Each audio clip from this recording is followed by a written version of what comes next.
আজ আপনারা শুনবেন শ্রী বিভূতিভূষণ বন্দ্যোপাধ্যায়ের লেখা রহস্য। আমার বন্ধুর মুখে শোনা এ গল্প। বন্ধুটি বর্তমানে কলকাতার কোনো কলেজের প্রফেসর। বেশ বুদ্ধিমান, বিশেষ কোনো রকম অনুভূতির ধার ধারেন না। উগ্র বৈষয়িকতা না থাকলেও জীবনকে উপভোগ করার আগ্রহ আছে, সে কৌশলও জানা আছে।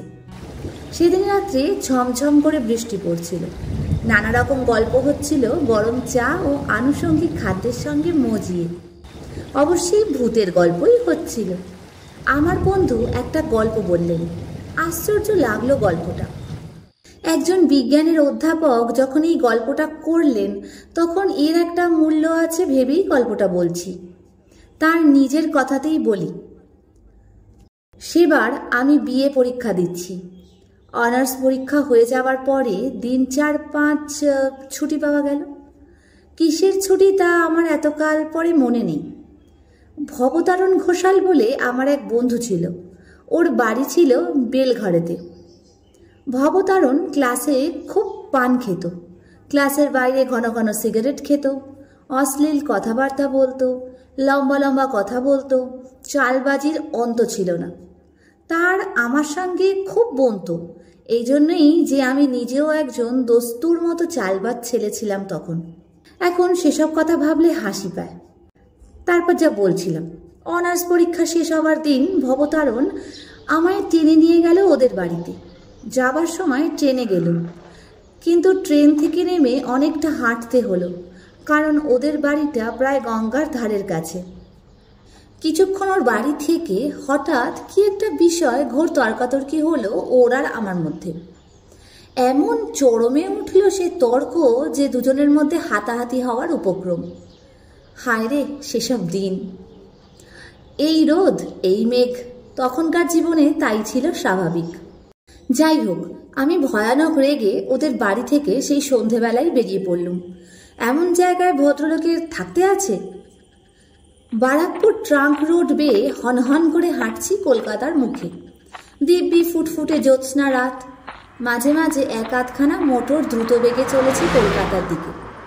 সম্পূর্ণ নির্জন রাস্তা। একবার একটা মাতাল কুলি ছাড়া আর কোনো লোকের দেখা পাইনি। হঠাৎ আমার মনে হলো এতটা রাস্তা একটানা হাঁটতে পারবো না, একটু বিশ্রাম দরকার। ডাইনে বায়ে চাইতে চাইতে কিছু দূর গিয়ে একটা বাগান বাড়ি দেখে তার মধ্যে ঢুকে পড়লুম। বাইরে থেকেই আমার মনে হয়েছিল এই বাগান বাড়িতে লোকজন কেউ থাকে না। আছে হয়তো এক আধটা উড়ে মালি, তাকে 2-4টে পয়সা দিলে বাগানের মধ্যে বসে একটু বিশ্রাম করতে দেবে। এখন নিশ্চয়ই একটা পুকুর আছে বাগানে, নিশ্চয়ই তার ঘাট বাঁধানো। এমন গ্রীষ্মের দিনে জ্যোৎস্না রাত্রে পুকুরের বাঁধা ঘাটে কিছুক্ষণ বিশ্রাম করবার আনন্দ অনেক দিন পর হয়তো কপালে জুটে যাবে। বাগানের মধ্যে ঢুকে মনে হলো এই বাগানে লোকজন কেউ বাস করে না, ঘন ঘন কেউ আসেও না। লাল কাঁকড়ের পথগুলোর ওপরে 1 হাত লম্বা উলু ঘাস, ফুলের ক্ষেত আর আগাছার জঙ্গলে ভর্তি। আরও একটু অগ্রসর হয়ে মনে হলো এই বাগান বাড়ি খুব বড় লোকের। অন্তত যে সময় এই বাগান বাড়ি তৈরি হয়েছিল সে সময় মালিকের অবস্থা ছিল খুব ভালো। শৌখিন রুচির পরিচয় আছে এর প্রত্যেকটি গাছপালায়, প্রত্যেকখানি ইঁটে পাথরে। আগাছা ভরা ফুলের ক্ষেতের মাঝে মাঝে এখানে ওখানে পাথরের অপসরী মূর্তি। 2-1টা হাত ভাঙা, নাক ভাঙা, এমন অনেক অপসরী মূর্তি আছে বাগানের এদিকে ওদিকে। কোনোটার পিঠ দেখা যাচ্ছে, কোনোটার মুখ ঝোপের আড়ালে আড়ালে। একটু দূর গিয়ে বাঁ দিকের চওড়া পথ ধরলাম। পুকুরে গিয়ে পথটা শেষ হয়েছে। তবে যে ধরনের পুকুর আশা করেছিলাম এ তা নয়। অনেক কালের পুরনো পুকুর বাঁধা ঘাট একসময় ছিল। এখন তার মাঝামাঝি প্রকাণ্ড বড় ফাটল ধরেছে। দুপাশে বট অশ্বত্থের গাছ গজিয়েছে। সে ঘাটে নামাও যায় না সিঁড়ির সাহায্যে। এ রাত্রে তো সাপের ভয় সেদিকে যেতেই আমার সাহস হলো না। ঘাটের থেকে কিছু দূরে একখানা বেঞ্চি পাতা। ক্লান্ত শরীরে বেঞ্চির ওপরে শুতেই যে ঘুমিয়ে পড়েছি নিজেই জানি না। আমার তন্দ্রা যখন ছুটে গেল তখন অনেক রাত। সামনের দিকে চাইতেই একটা অদ্ভুত সন্দেহ হলো আমার মনে। আমার বেঞ্চিখানা থেকে কিছু দূরে যে অপসরী মূর্তি আমার দিকে পাশ ফিরিয়ে দাঁড়িয়ে আছে, সেটার দিকেই ঘুম ভেঙে আমার চোখ পড়ল। সঙ্গে সঙ্গে মনে হলো এতক্ষণ সে মূর্তিটা অন্য কি কাজ করছিল বা অন্যদিকে অন্যভাবে দাঁড়িয়েছিল। আমাকে জাগতে দেখেই সেটা চট করে যেন নিজেকে সামলে নিয়ে আবার পূর্ববৎ ভঙ্গিতে আড়ষ্ট হয়ে দাঁড়িয়ে রইল। আমি অবাক হয়ে সোজা হয়ে বসলাম, চোখ মুছলাম ভালো করে। ঘুমের ঘোরে? কিন্তু তা বলে তো মনে হলো না। আমি ঘুম ভেঙেই স্পষ্ট দেখেছি ও পুতুলটা কি একটা করতে যাচ্ছিল, আমার সাড়া পেয়ে সামলে নিয়েছে। সমস্ত শরীর যেন অবশ, ভারী। ঘুমের ঘোর ভালো কাটেনি। রাস্তা হাঁটবার ইচ্ছে নেই মোটে। আবার সেই বেঞ্চিখানাতেই শুয়ে পড়লাম। শোয়া মাত্র আবার কখন ঘুমিয়ে পড়েছি।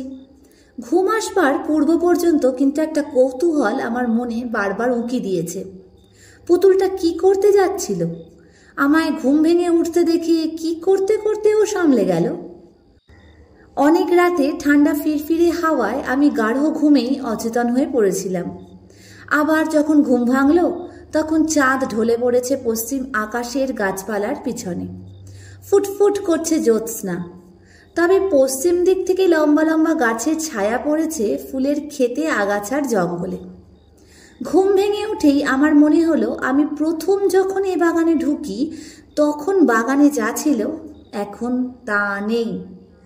কোথায় কি একটা পরিবর্তন হয়ে গিয়েছে বাগানের। ঘুমের ঘোর যতই ভাঙতে লাগলো আমার মনে এ ধারণা ততই বদ্ধমূল হতে লাগলো। আগে যা ছিল তা এখন যেন নেই, কি একটা বদলে গিয়েছে। অথচ সেটা কি বুঝতে পারছি না। কি বদলে গেল কোথায়? হঠাৎ আমার চোখ পড়ল সামনে। চোখ ভালো করে মুছলাম। পরিবর্তন ওখানেই হয়েছে যেন। আগে যা ছিল এখন তা নেই। কিন্তু কি পরিবর্তন, কি বদলে গেল? 1 মিনিট কি 1.5 মিনিট কেটে গেল।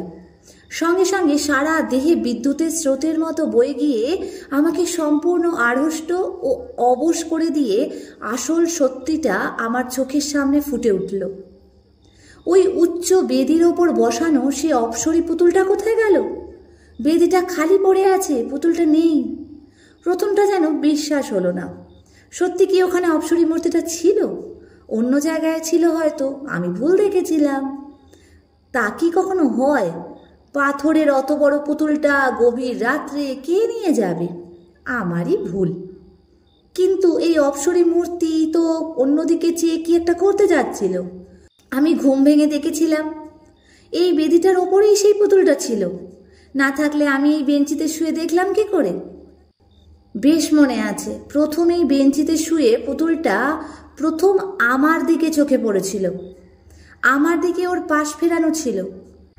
ওই ভাবলাম, আমার মনে আছে, এ ধরনের পুতুল কি ইটালি থেকে আসে? না, এ দেশে তৈরি হয়। এত সব একেবারে ভুল হয়ে যাবে। কিন্তু তা যদি না হয় তবে সে অপসরী মূর্তিই বা যাবে কোথায়? এত রাত্রে কে উঠিয়ে নিয়ে গেল মূর্তিটা? চোরে নিয়ে গেল? তাই যদি হয়, এতকাল এ বাগান অরক্ষিতভাবে পড়ে আছে, এতদিন কেউ চুরি করলে না, আর একজন জলজান্ত মানুষ শুয়ে আছে সামনের বেঞ্চিতে, আজই চোর এসে এত বড় ভারী মূর্তিটা চুরি করে নিয়ে যাবে? না, তাও সম্ভব বলে মনে হয় না। কেন জানি না আমার কেমন ভয় হলো, গা ছমছম করতে লাগলো। রাত আর বেশি নেই, এ বাগানে আর শুয়ে থাকার দরকার নেই। আস্তে আস্তে কলকাতা মুখো হাঁটা দিই। যেমন এ কথা মনে আসা অমনি আমি বেঞ্চি থেকে উঠে পড়লাম। পুকুরের ঘাটে নেমে চোখে মুখে জল দিয়ে নেব বলে ঘাটের দিকে যাচ্ছি। এমন সময় আবার অবাক হয়ে দাঁড়িয়ে রইলাম। বাঁধা ঘাটের ঠিক ওপরে যে স্ট্যাচুটা ছিল সেটাই বা কই? সেটার হাত ভাঙা ছিল বলে আরো বেশি করে আমার দৃষ্টি আকর্ষণ করেছিল। ওই তো তার শূন্য বেদিটা পড়ে আছে। মনে কেমন সন্দেহ হলো। বাগানের চারিদিকে চেয়ে চেয়ে দেখলুম কত পুতুল ছিল এখানে ওখানে, বনের ঝোপের মধ্যে, আড়ালে আড়ালে। সাদা পাথরের পুতুলগুলো ফুটফুটে জ্যোৎস্নায় ঝকঝক করছিল। এখানে তেমনি সাদা জ্যোৎস্না বাগানের সর্বত্র। কিন্তু কই সে অপসরী পুতুলগুলো? একটাও তো নেই। এক রাত্রে কি বাগানে সব পুতুল চুরি গেল? এই রাত্রিটার জন্যই কি চোরেরা ওত পেতে বসেছিল? আশ্চর্য! বোকার মতো চারিদিক চেয়ে চেয়ে দেখতে লাগলাম। এতক্ষণে বুঝলাম, ঘুম ভেঙে উঠে যে ভাবছিলাম বাগানের কোথায় কি পরিবর্তন হয়েছে, সে হলো এই পরিবর্তন। বাগানময় এই সমস্ত পরিবর্তনটা সাধিত হয়েছে আমার ঘুমের মধ্যে। ততক্ষণে পায়ে পায়ে আমি গিয়ে পুকুরের বাঁধা ঘাটের ওপরটাতে দাঁড়িয়েছি। হঠাৎ পুকুরের জলের দিকে চাইতে আমার কেমন যেন হয়ে গেল। সারা শরীর ডোল দিয়ে উঠল ভয়, বিস্ময়। বাগানের সব অপসরী পুতুলগুলো জলে নেমে সাঁতার দিচ্ছে, দিব্যি সাঁতার দিচ্ছে, এপার ওপার যাচ্ছে। কিন্তু একটা জিনিস আমি স্পষ্ট দেখতে পেলাম, সেগুলো জীবন্ত হয়ে ওঠেনি, আড়ষ্টভাবেই পুতুল রূপেই সাঁতার দিচ্ছে। এইখানে আমাদের মধ্যে বন্ধুকে কে প্রশ্ন করলে, আপনি স্পষ্ট দেখতে পেলেন? অধ্যাপক বন্ধুটি আমাদের মুখের দিকে চেয়ে বললেন, অনেক দিনের কথা হয়ে গেল বটে, কিন্তু আমি আজও ভুলিনি সে রাত্রের কথা। সেই দৃশ্য আজও চোখের সামনে মাঝে মাঝে যেন দেখি। বিশ্বাস করা না করা অবশ্যই আপনাদের ইচ্ছে, আমি কাউকে বলিও নি বিশ্বাস করতে। আমি বললুম, সিদ্ধি খেয়েছিলেন বন্ধুর বাড়ি বেলঘরেতে? বা আমি ওসব ছুতাম না তখন, এখনও তাই, বিশ্বাস করুন এই কথাটা। সকলে রুদ্ধ নিঃশ্বাসে শুনছিলাম। আমরা বললাম, তারপর? বন্ধু বলতে আরম্ভ করলেন আবার। তারপর চুপ করে দাঁড়িয়ে রইলাম একদৃষ্টে সেদিকে চেয়ে। আমার মনে হলো আমি পাগল হয়ে গেছি, কিংবা আমার কোনো শক্ত রোগ হয়েছে। যা দেখছি এসব কি! বেশ মনে আছে, পশ্চিম দিকে পাঁচিলের গায়ে একটা তাল কি নারকেল গাছ ছিল। চাঁদ তখন গাছটার ঝাঁকড়া মাথা ঠিক আড়ালে। সে ছবিটা বেশ মনে আছে আমার।